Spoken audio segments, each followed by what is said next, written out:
What was the Great War? First of all, it was the first worldwide genocide, but it also stands out as the consequence of politics going wrong, not only during the war, but also decades prior to it.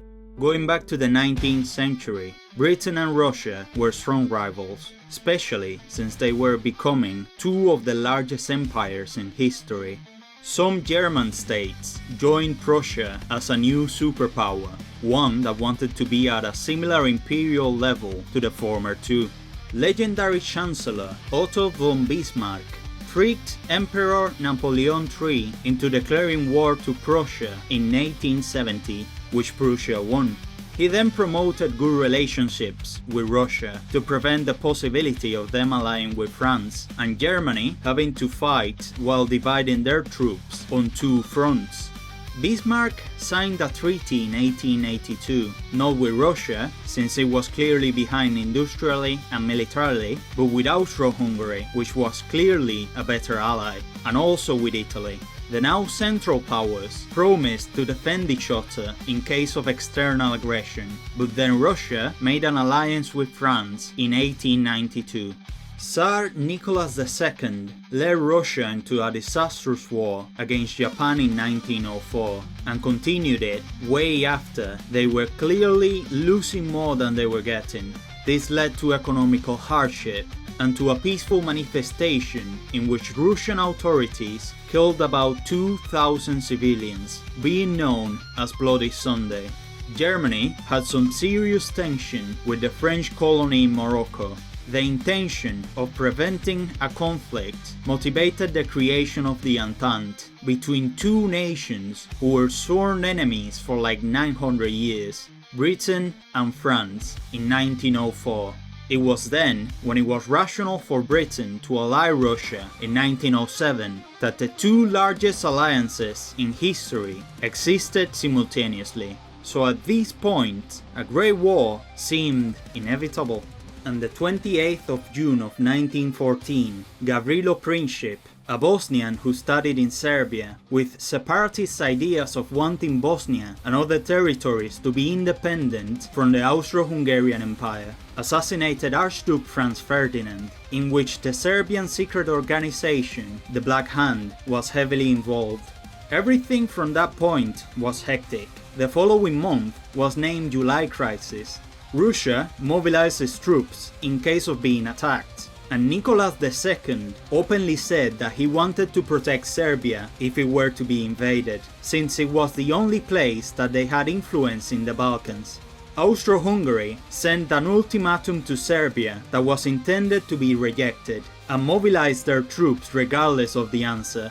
The German Kaiser Wilhelm II and Nicholas, who were cousins, shared correspondence, in which Wilhelm asked him to prevent a catastrophe, and Nicholas reconsidered his actions. They signed as Willy and Nicky, their short names from when they were kids. He managed to convince Nicky, who ordered demobilization, but when it was too late.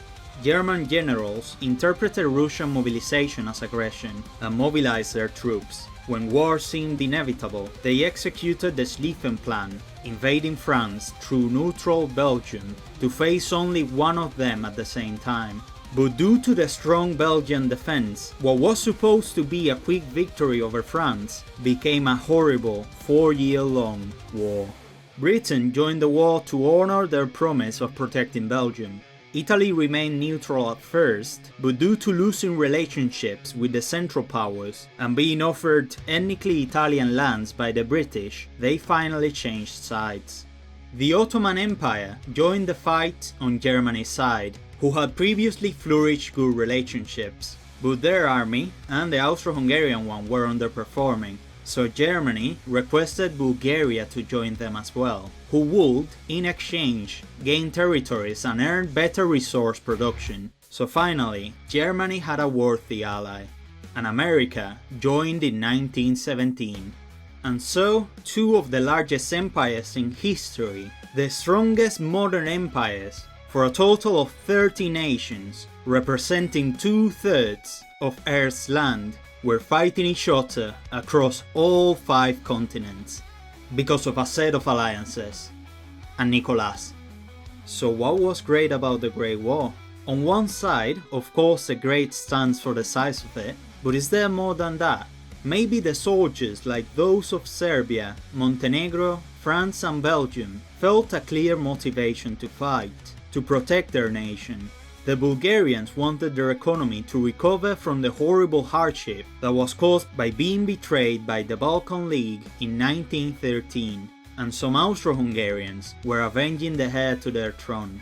But the British, Germans, Ottomans and Russians didn't have a clear motivation to fight in the hell of the trenches, frozen mountains or the air of the First World War.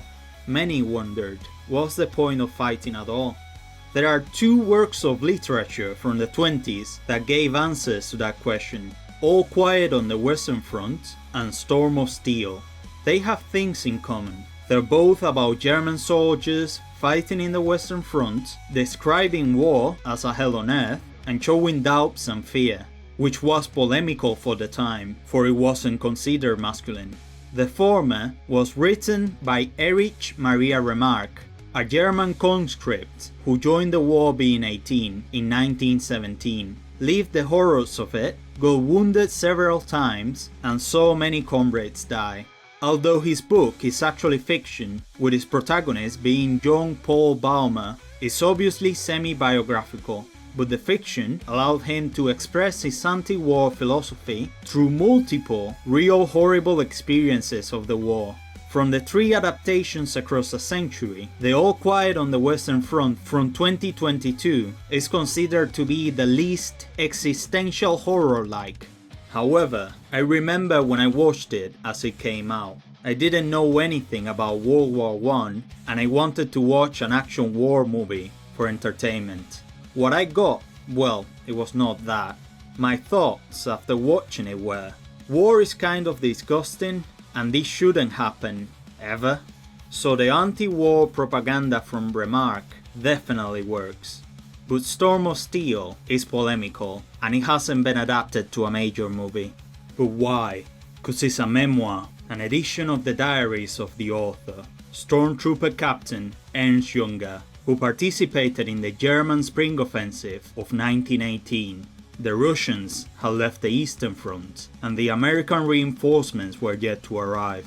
Germany was executing their last chance against the Entente, a storm that gives name to his book, in which he describes the first hour of it. The destiny of nations drew to its iron conclusion, and the stake was the possession of the world. I was conscious, if only in feeling, of the significance of that hour, and I believe that on this occasion, every man felt his personality fade away in the face of a crisis in which he had his part to play, and by which history will be made. Since his company was nearly wiped out by a British shell, he joined his Stormtrooper in retaliation, fighting, Luger in hand, in that impossible quick advance of 60 kilometers, close to Paris, until he was wounded by a shot. He described his experiences with fear and as a hell, but he also expressed joy, pride and honor. He was quite a character, someone who loved fighting. But he also laments for the destruction of the homes of the French, and his English translation opens with him showing words of respect and admiration towards his former British enemies. But Storm of Steel is also a philosophical work, a practice of Stoicism. In simple terms, he says that war, conflict and competition are the way you can allow your nation to prevail. It's when innovation becomes the only possibility. War should be prevented whenever possible, but it is likely to happen anyway. And when it does, you must do your absolute best. Be the best leader, comrade and human being you can possibly be. And look at death in the eye and charge towards it.